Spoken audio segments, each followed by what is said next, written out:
Bismillahirrahmanirrahim. Ada orang yang nekuni ilmu ekonomi itu, tapi miskinnya Masya Allah. Ada yang gobloknya Masya Allah tapi kaya. Ada kiai yang punya doa banyak, hidupnya biasa. Yang nggak punya doa kaya. Itu saya pernah baca di sebuah hadis qudsi.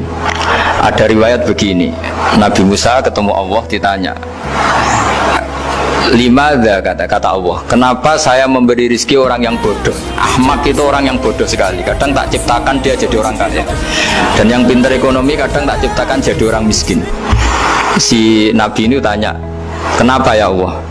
Supaya dia tahu yang mengendalikan rizki itu saya, bukan ilmunya dia, katanya. Jadi banyak orang, misalnya kita yang pintar dipekerjakan orang yang nggak pinter, yang punya pabrik tidak pinter, mengerjakan orang yang pinter. Jadi ya kira-kira agama itu seperti itu. Sehingga dalam kita beragama itu yang paling ditekankan itu tawadhu. Tawadhu itu merasa sopan atau memang sopan betul. Kalau dalam Ihya disebut, sekiranya Anda tidak bisa tawadhu secara rasa, tawadhulah secara ilmu. Saya ulang lagi ya, sekiranya Anda tidak bisa tawadhu secara rasa, tawadhulah secara apa? Ilmu. Karena ilmu itu akan abadi. Saya beri contoh begini, saya ini kan misalnya kiai di kampung saya atau di kecamatan saya. Saya mungkin bisa merasa hebat karena saya tokoh di sini. Tapi pastikan sebelum ada saya yang bernama Baha ini, agama sudah jalan. Dan di daerah lain yang nggak kenal saya juga agama sudah jalan. Betapa tidak pentingnya saya di kawasan-kawasan yang nggak butuh saya, atau di era yang sebelum ada saya. Nah, dengan ilmu seperti itu orang pasti tawadhu, karena dia tahu daerah yang nggak ada saya ternyata ya ada masjid, ada agama. Periode yang sebelum ada saya juga agama jalan. Sehingga kita tidak kumo luhur, wah kalau nggak ada saya agama nggak jalan. Zaman Wali Songo tidak ada saya agama ya jalan. Ekonomi juga gitu.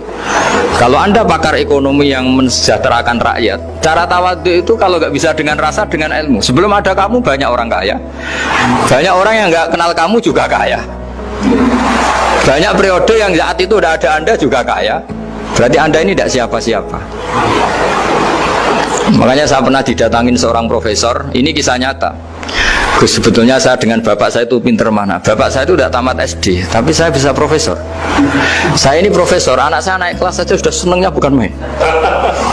Artinya ini orang bodoh bisa menciptakan orang pinter, yang orang pinter kesulitan menciptakan orang pinter lagi. Nah, kalau kita tidak bisa tawadhu secara rasa, tawadhulah secara ilmu. Ikhlas juga gitu, saya sering ngajarkan ikhlas di beberapa kesempatan ngaji. Kalau Anda tidak bisa ikhlas secara rasa, ikhlaslah secara ilmu. Pasti bisa, bukan mungkin bisa, pasti bisa. Secara ilmu. Makanya di Quran disebut fa'lam annahu la ilaha illallah. Ilmu, fa'lam itu dari kata ilmu. Saya beri contoh, saya mulai kecil sampai sekarang saya sekitar umur 50 tahun. Mulai kecil sampai sekarang itu ya bilang kalau kertas ini putih. Itu ya ada yang gaji, ada yang bayar. Tapi saya selalu bilang kertas ini putih. Yang hitam ya saya katakan hitam, yang merah saya katakan merah. Kenapa? Karena itu fakta. Saya ulang lagi, karena itu fakta. Sehingga saya untuk mengatakan putih tidak perlu ada yang bayar. Sehingga ketika kita latihan sholat, latihan ibadah, dan mengakui Allah itu sebagai Tuhan kita akan malu. Loh, faktanya Allah itu kan Tuhan. Mau mengatakan fakta kok minta upah, ini gimana? Kita mengatakan Allah Tuhan itu sama dengan mengatakan kertas ini putih. Sama-sama itu fakta. Sama seperti saya mengatakan Pak Jokowi itu presiden kami. Itu kan fakta. Masa nunggu kalau dikasih BLT ada katakan presiden, kalau enggak ya enggak. Itu kan ribet jadi. Pak Panut misalnya rektor UGM. Mbok saya agak digaji di sana atau tidak kerja di sana, bilang kalau beliau itu rektor. Pak Ganjar gubernur Jawa Tengah. Mbok saya dikenal apa enggak, ya beliau tetap gubernur. Lama sekali kita mengatakan fakta itu ikhlas. Ikhlas itu artinya nggak minta apa-apa. Karena kita ingin ngomong sesuai fakta. Nah, Allah Tuhan itu fakta gitu. Nah, kenapa untuk mengatakan Allah Tuhan nunggu? Bah, saya ini Tuhan kamu. Ya nunggu dulu Gusti, kalau engkau masukkan kami ke surga, engkau Tuhan. Kalau enggak ya enggak jadi. Itu tidak bisa seperti itu. Ya Allah tetap Tuhan.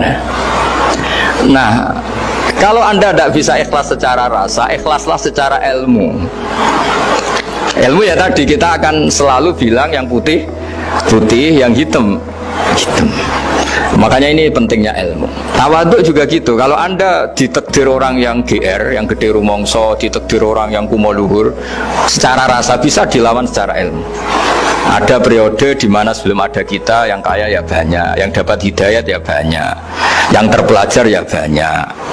Ada daerah yang nggak kenal kita, nyatanya pendidikan di situ jalan, sistem sosial baik. Betapa tidak pentingnya kita.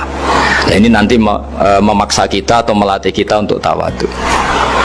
Nah, dari hikmah ilmu itu kemudian kita minta maaf sama orang lain itu mudah. Karena kita sadar bahwa adanya kita ini problem. Saya sering digojlok orang-orang kaya. Orang-orang kaya itu ya kadang agak kurang ajar tapi nggak bisa dibantah. Begini, pernah tanya saya gini, Gus, saya ini punya mobil mahal, harganya 2 miliar. Kayaknya yang berhak pakai jalan raya saya kan. Kok bisa? Bayarnya pajak saya mahal. Sehingga kayaknya paling pantas saya. Yang naik ontel itu kan nggak bayar pajak. Harusnya nggak boleh pakai jalan gitu sih. Terus saya bilang, mbah-mbahnya yang naik ontel itu pejuang, bapak kamu enggak kata saya. Kamu nggak warisnya kata saya. Artinya ada teori dalam kitab hikam itu kitab tasawuf dalam pesantren. Itu kebaikan saja di soal. Misalnya begini, kita ini bangga sebagai urip yang tertib, hidup yang tertib di kantor, di tempat-tempat pekerjaan. Tapi kalau itu semua terjadi, kalau ada kecelakaan di jalan itu nggak ada yang nolong langsung. SAR paling efektif, tim penolong paling efektif itu ya orang-orang nganggur itu. Orang-orang yang di jalan-jalan, di perapatan itu kalau ada kecelakaan langsung nolong. Itu nanti ambulan itu yang kedua, ketiga, yang nolong pertama ya orang-orang yang nganggur-nganggur di jalan itu. Ada orang tersesat nolong. Maka ketika seorang sahabat tanya, ya Rasulullah, kalau engkau melarang kita jagongan di jalan, itu kita tidak bisa. Tapi kata Nabi, ya silahkan saja, tapi adu haqqat thoriq, hak kamu di jalan itu datangkan. Apa itu? Ya kamu bisa amar ma'ruf nahi mungkar. Coba kalau di terminal, di tempat publik banyak orang yang soleh, itu nanti copet ya sungkan. Yang mau jambret ya sungkan, karena yang di situ orang-orang soleh. Nanti yang nggak sholat juga sungkan, karena yang di situ banyak yang sholat. Jadi kenyamanan orang pergi jauh di tempat-tempat sepi itu ya barokahnya orang-orang nganggur terus ngaji, wah nengkono masih rame, ada orang yang di perapatan, di pertigaan. Bayangkan kalau ini orang-orang soleh, pasti itu nyaman karena wilayah publik dihuni orang-orang yang soleh. Tapi orang pasti bilang itu nggak tertib. Kita inginnya hidup ya tertib di kantor atau yang suka di masjid. Tapi kalau itu terjadi, itu nggak ada tim SAR gratis yang setiap saat kalau ada orang kecelakaan nolong. Makanya dalam makalah hikam itu paling masyhur diantaranya itu, manusia itu siapa? Manusia itu mangkanat mahasinuhu masawiyah, fakih falatakun masawihi masawiyah. Manusia itu orang yang saat baik saja ada salahnya, apalagi pas salah. Jadi kalau kamu punya toko lagi laris, dan saat laris itu Anda ngerumat keluarga Anda melakukan kebaikan pada keluarga Anda, pasti ada toko lain yang termahjubkan, yang tersingkirkan. Makanya saya pernah diskusi sama kiai besar, guyonan sama saya. Kita kalau kiai besar sebaiknya kalau diundang di musola kecil datang apa enggak? Kata kiai yang satu, jangan datang Gus, itu jatahnya kiai kecil. Terus kata yang satu, datang Gus sebagai bukti tawaduk bahwa kita kiai besar pun mau diundang yang kecil. Akhirnya kita ini ya kadang datang kadang enggak, karena kadang kita enggak datang supaya jatah rezeki kiai kecil enggak terambil. Kadang ya mau datang supaya dikira tawaduk. Makanya kalau seorang profesor sering turba di bawah itu ya kasihan yang S1, SPDI itu kan nanti nggak jadi bintang kalau profesornya sering turun.